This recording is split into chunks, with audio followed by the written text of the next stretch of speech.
तर नमस्कार मित्रांनो, हा तुम्हाला चंद्राच्या पृष्ठभागाप्रमाणे हा रस्ता दिसतोय का? तर हा मी तुम्हाला सांगतो, हा कुठला साधासुधा रस्ता नसून पनवेल महानगरपालिकेच्या तहसीलदार कचेरीच्या इथे जाणारा रस्ता आहे. म्हणजे तुम्ही विचार करू शकता की या रस्त्याची अवस्था बघा फक्त. हा इथे कचऱ्याचा ढीग आहे, सगळा कचऱ्याचा ढीग पडलेला आहे. आणि हे इथे खड्डे आहेत, बघू शकताय तुम्ही. म्हणजे बघा तुम्ही, एका तहसीलदार कचेरीच्या इथे जाणारा हा रस्ता आहे. लिटरली तहसीलदार कचेरीच्या इथे जाणारा रस्ता आहे. इथे रोज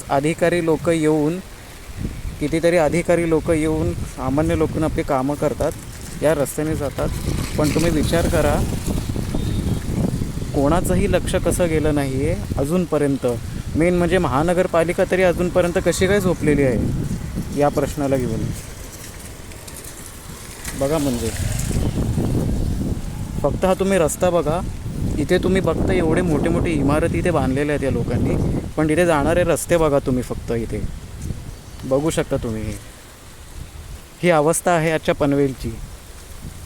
आणि महानगरपालिकेला इकडच्या राजकारण्यांना याच्याशी घंटा घेणं देणं नाही आहे. घंटा सगळे आपल्या राजकारण करण्यात बिझी आहेत.